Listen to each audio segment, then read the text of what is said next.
Hello, America. I hope you're doing well. Welcome to my review of Love After Lockup Season 2, Episode 4. Um, let's say a couple of things first. First, my back hurts. Okay, so you see all of this. You see all of this. You see a little bit of that. My back is hurting. Okay, extremely. Okay. Secondly, my Love After Lockup review next week might be late because just might be in the PM instead of the AM. So, stick around, whatever. And also, I do have other series. I have a restoration series where I restore my old wigs. And I also have a unnecessary haul where I show my hoarding ways. I will put cards up here for you all so you can dibble and dabble in my other creations. Okay, I'm sleepy. Let's start this. We see Matt and Caitlin. They are in the car. They are talking about some stuff. Talking about the cabin. He says the way that he is talking makes me think that he is gonna go back to prison. He's like, I can thrive wherever I'm at. If I go to prison, if I don't go back, I'm gonna be good in any situation. And it's like, okay, you'll be good in any situation. I'm glad for you. But is prison the situation that you want to put yourself in? Like, is that okay? Okay. So they get to talking, they have this cabin in the woods. Matt is feeling horny. Caitlin is also feeling horny. So they pull off. He's like, I need it now. They pull off the side of the road and they in the park. And they proceed to have sex. You heard all of the noises, all of the sounds. You heard everything that you didn't need to hear, but you heard it. Caitlin said that it was better than regular sex because it was soulmate sex. Matt said that he did good. So yeah, that's that. In the next scene, they are in the cabin. They could not wait to make it to the cabin. Like, y'all was just that ready to go, huh? That you couldn't just wait till you got to the cabin. That's absolutely disgusting. Matt said it was bugs and Matt said it was bugs and he was stepping in holes and she got up and she had dirt on the back of her, which meant she laid down. And the camera is right there peeking over. I'm like, this is pornography. It's 9 o'clock and I'm watching pornography. Oh, I didn't see if the Cavs won. The next scene, they're in the cabin. She says, I think he filled me up. And I'm absolutely disgusted. Don't say no dumb shit like that. Don't say no gross shit like that. Don't say no disgusting ass shit like that, okay? Don't say that. That's gross.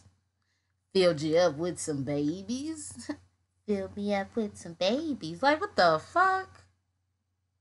Caitlin, however, he says, well, we should get married then. Caitlin, however, has somewhat of like an ounce of common sense. She knows how risky it is to marry a man who's been in prison all of his life. It's a crazy thing. What if we get married and he goes back to prison 2 days after?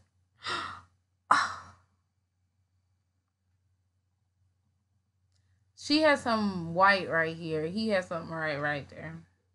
And she has some white on her fingernails. I mean, on her. I'm an adult, so I can understand what it probably was. But that looked like some paint. Matt wants to marry her. Matt loves her, Matt would be getting high already if it wasn't for Caitlyn. But he wants to change for her. Caitlyn says that she doesn't want to live in his mother's house, and she doesn't want to not have money. The money is tight. What do you do? I, I, I know somebody said you was a stripper. I know. But I'm really confused. Money's tight, but it's not tight enough for you to rent a cabin in the woods. Is this some sim shit? Like on the Sims, you can rent one of the cabins for maybe $241 simoleons a day. Like, did you just rent it for a day and spend like $241? Matt and Caitlyn, they go outside. They are walking. He pulls a weed. Okay, not a flower, but a weed. Okay. When I was younger, I too thought that they were flowers. But I was told, no, no, young one. He then proceeds to tie the weed around her finger and asks her to marry him. And she says yes. He says, I know that you don't want to get married anytime soon, but let me put this weed on your finger until I can replace it with a diamond. He then follows up that statement by saying, I do want to work, but I do think that I should have a bit of free time because, I was in prison and now I'm coming to the real world. I just need a couple of days to clear my head. Caitlyn says in her confessional, these are both in confessionals. Okay, sorry. She says he needs to get a job. He can't just sit around. He needs to work. We need to make plans for our future. Basically the opposite of what he's saying, okay? He's talking about this big shit. He's talking about getting his tooth filled in. He's talking about buying her a diamond ring. Did he say something about a house or was that another couple? I'm not sure. But just some dumb shit that you can't achieve if you're talking about maybe I'll go back to prison, maybe I won't. I want to have a healthy balance between meth head and sober. Tracy and Clint. Well, we just see Clint. We don't see Tracy yet. Clint has arrived in Texas, 1200 Texas Street. He gets into his car. It's 5:30 a.m. He goes to 1200 Texas Street.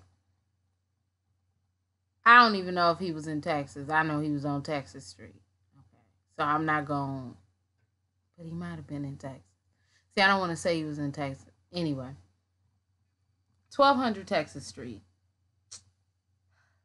He's there. He's waiting. It's 5:30, 6:30. Then they don't say what time it is, but the transition shots start to get lighter. Like it went from nighttime to complete daylight. Clint is interviewing with the camera. He's like, I just wish I could break her out. I love you, Tracy. Bro, chill out. Chill out. Because I'll arrest your ass, okay? His mother calls him. It is maybe 7:25 at this point. She told Clint that she would get out around 6:30, but clearly, as we can see, you can tell them whatever you like. The prison's gonna tell you when you get out, okay? I don't know what time she got out because they stopped giving me time. So she came out. I think his back was turned. Or he wasn't looking. She came down the stairs. Clint. Tracy. He did say prior if she, looked a little overweight that he would be a little bit disappointed, Also, he said that they have such an open, honest, caring, trusting relationship. They have an open but you know what? Your relationship can be trusting when you know that your spouse isn't cheating on you because they're in prison. I know that I'm faithful. I know that you're faithful. Of course our relationship is the best. She gets out, they hug, they're kissing, her eyebrows are pencil. Okay. She said that her eyeliner was like a razor, a pencil razor. What she say? What she say? Cause I heard razor and I heard pencil, cup. I don't know what she said, but I heard razor. So now I'm thinking about it like what? Her eye shadow or liner at the top, I don't fucking know, okay, was coffee and toothpaste. She's giving away jail secrets. She coming out with horribly treated roots. Horribly. And her eyebrows look like somebody just zigged, just was like, whoop, real fast. Like a real fast signature with no like distinguishable marks.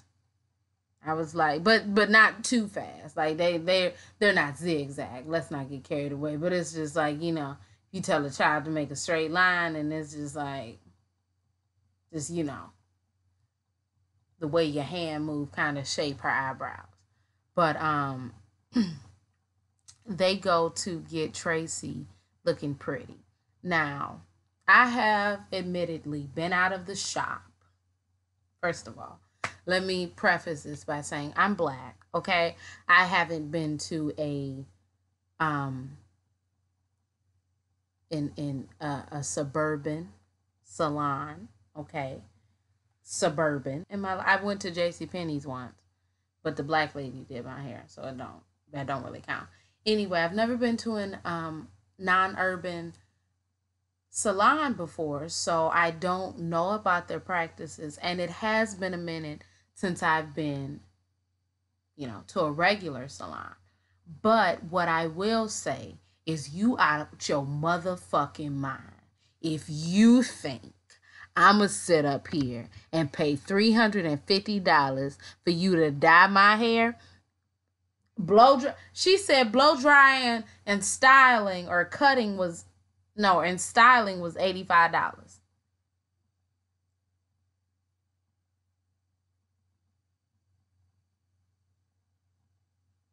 It was gonna be $285 for the color, the wash, the shampoo, the wash, the condition, the blow. No, not even the blow dry. That's it. Girl, you out here. Girl. I was flabbergasted. I was taken aback. I was appalled. And he was trying to, hold his ground for a second, but in the end he couldn't because, he can't. So he was like, yeah, honey, you deserve it. She told, I just got out of prison. We can tell, okay? We can damn tell. She then gives him a list of things that she needs. She wants a pomegranate body wash. Now, tell me what Steven was thinking, because all of that stuff that she wanted could have been bought at your local Dollar Tree. What are you talking about? I would have said, baby, they ain't got no pomegranate. I would have got her that blue, that shampoo. That VO5 is VO5.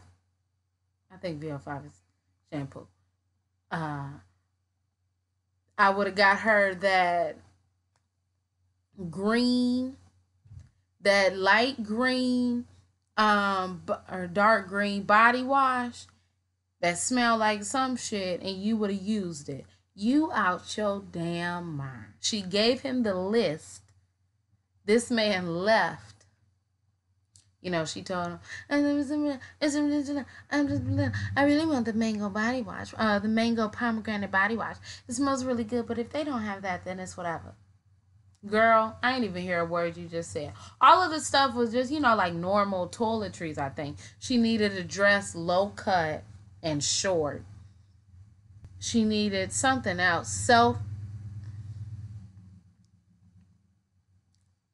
Selfless.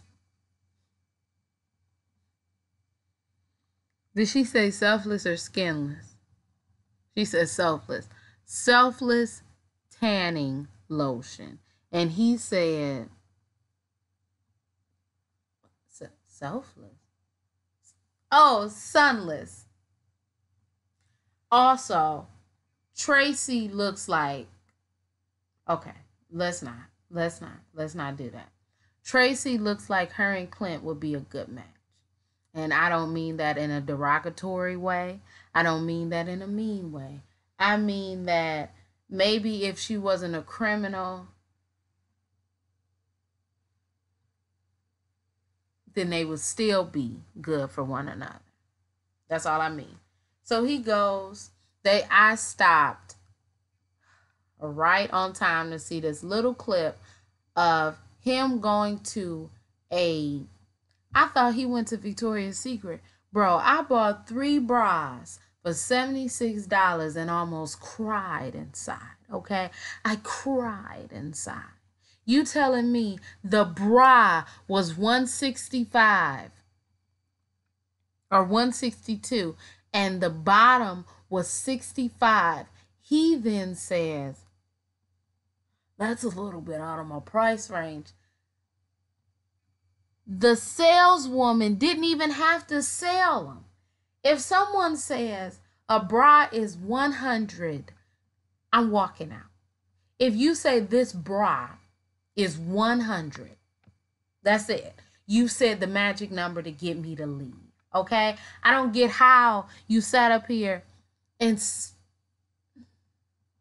you spent $342. You spent $324 on, did you get 2 pieces? I'm like 2 sets.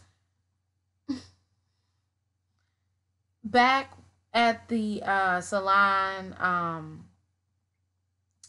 Tracy is running her mouth telling how she went to prison, what happened, why she went back to prison. She said, I'm 40 years old. I wasn't about to come home at 9 o'clock drinking and shit. I guess she not on parole, huh? Writing fraudulent check or something she said that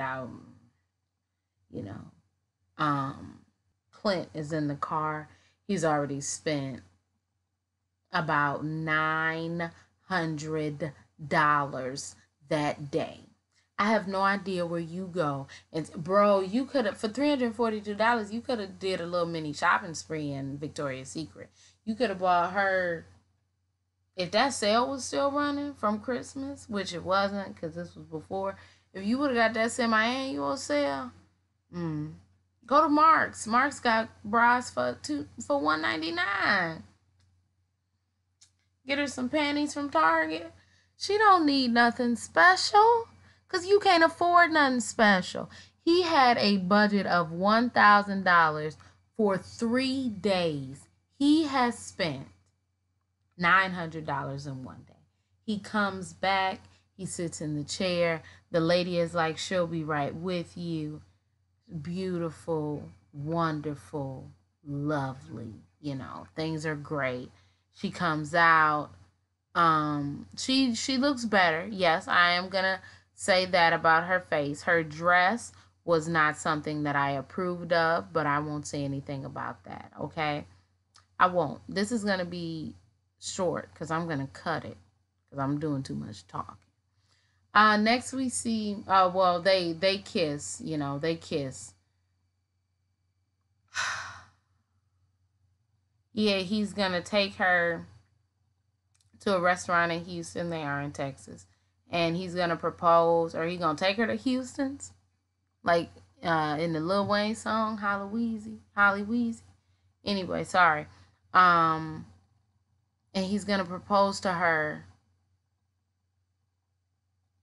in front of everybody. Next we see, who do we see? Who cares? Who cares? We see Marcelino and Brittany. Is that her name? Brittany? Bro. First of all, Marcelino valeted the car.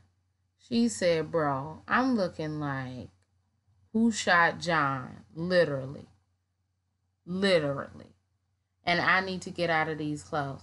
They walk into, and I immediately knew that they were in Vegas when I saw a whole ass woman swimming with the fishes. I knew it. I was like, oh yeah, this is some Las Vegas shit. She is like, I really want to change my clothes. She feels overwhelmed. She wants him to hold her hand. She is just like, bro, I'm not really trying to do all of this. You trying to do this and I'm trying to do that, and things are just weird and I don't get it. I want to go upstairs. So they go into the mermaid shop. She's like, I want to change my clothes. They go to the room. She's like, oh, yay. He has, gifts. He bought her this coin book with quarters in there because her parents were alcoholics and her parents stole her quarters and took it to go get a drink. So he said, like, this coin collection, I'm not, or this quarter collection, I'm not going anywhere, you know. And in the words of Flavor Flav, wow, G, that's what he said. Okay, I know it's been a week, but she tries to go in the shower. He says that she needs the love, the sex, whatever that only a man could give her. He pulled off his damn shirt and his skinny ass legs and skinny ass arms, and he went in there and he was like, I'm gonna take a shower with you. And she like, oh. And you could hear them, and she was like, they had a competition of who was gonna give the person the stuff, the oral, the fellatio and cuddlings, first, and he won. So, then I guess she was happy. She was happy to see Amir. She is going on a date with Marcelino. He asked her out before she got out of prison.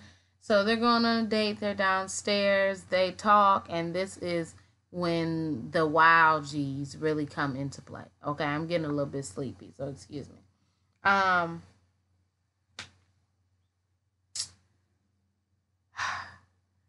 He says, where do you see us 5 years?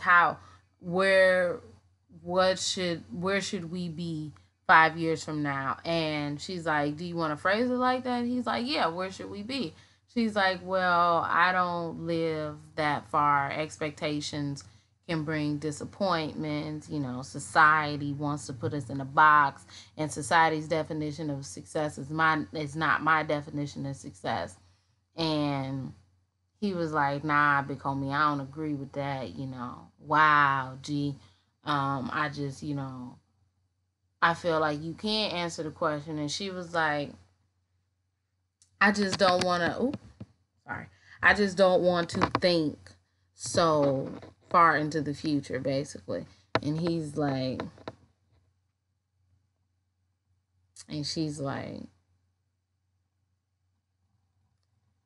and he says something smart. What did he say? He said something along the lines of, I'm not accepting that. And she was like, well, that's how you feel. You don't want me to, you don't want me to give an answer that you don't like. or you don't want me to give an answer that you don't like. Well, I'm sorry that you didn't my question didn't rise to your expectations, all right? He was like, if you gonna come with them sly comments, then I'm done with it. What? If you gonna come with them sly comments, then I'm done with it. What are you talking about? He like, you're not listening to me. You're not letting me speak. If I could get my point across, if I could just speak, then you could hear what I was talking about. If you would let me speak, if I could speak. She's like this. He never got his point across. He said, now are you listening? She said, I'm listening. He said, no, you're not. Because you're talking.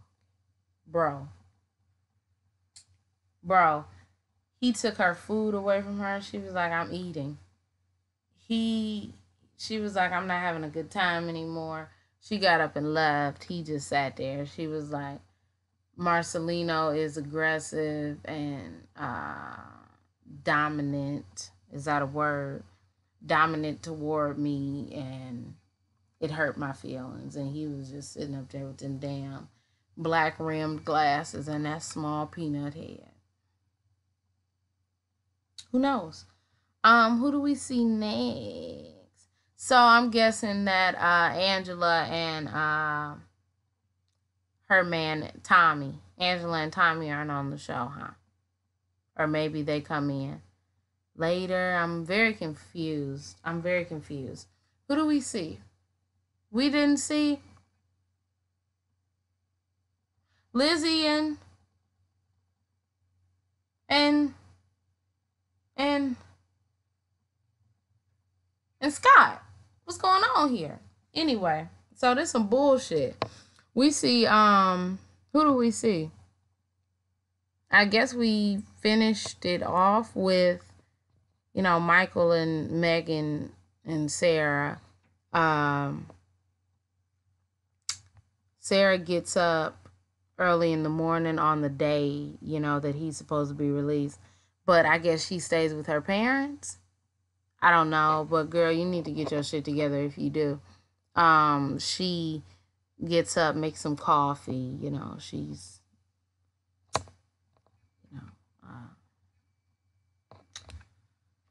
what you want me to say, bro? She acting like she don't care, but she do. Her brother come downstairs. Oh no, she was acting like she cared then. Her brother come downstairs and like, so you really cool with it? This nigga just said, hey, don't show up, and you perfectly fine with it. You ain't gonna hit that nigga up with no questions, no, follow up statements or anything. And she's like, but that's not, excuses. Some shit that I didn't want to hear. Some shit that her brother didn't want to hear. And quite frankly, some shit that she didn't even want to hear, okay? So, she says to the camera, what is this man doing, What is he doing where he can't text me or, I don't even know when he's getting out for real. Like, I don't know anything. You would have known something if you would have gotten that damn car. On that damn airplane. Because I would have got on that damn airplane. And I would have seen Sarah and Michael hugging. And I would have done some damage, okay? Right to them damn braids. You can't trust a man with braids. That's not the wave, girl. Anyway, she is getting dressed in the next scene. She left her phone on the kitchen table. I'm strong. She's strong woman. Vice principal, strong woman. She's like, I waited by the phone for 1.5 years. I ain't about to wait by the phone no more. She don't sound like that, but her wigs are not good and her hair should not be straight. Your hair don't have to be straight or like where your curls at. Anyway, it's nothing wrong with wearing your hair straight, but just like her hair, I can see that like you need to hit it with the hot comb. If it's not gonna be, then don't wear it straight. Like, no. There's no ifs, ands, or betweens unless you having a blowout. And that ain't no damn blowout because you're... Anyway, Sarah is waiting for him. She's felt like she's been running and running and running, running and running and running, running. And now she knows that she can stop. You know, the first time that she can stop running is when she sees his face and when she gets to hug. She wants to know where he is. She misses him. She gave these shirts for them to wear. He gets out. He hugs her. They kiss. She is boo-hoo crying. He gives her a kiss. The producer asked a question that I didn't understand until he asked her. So, he's like, how did you feel about Sarah bringing the King and Queen t-shirts? He said, Sarah's a queen. But, I would rather see my queen wearing it.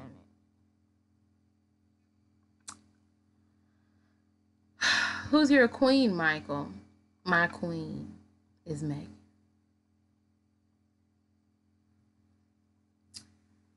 But you married Sarah in jail. You're kissing on Sarah. You saying I love you to Sarah. And you about to go fuck Sarah. I'm sorry. You're about to go have intercourse with Sarah. Well, you better get the fuck out my face. This is all lies and bullshit. I don't know when he fell so madly and deeply in love with Megan, but you're absolutely full of malarkey. Poppycock. Anyway, hold on, because I don't know if I'm done. We've seen,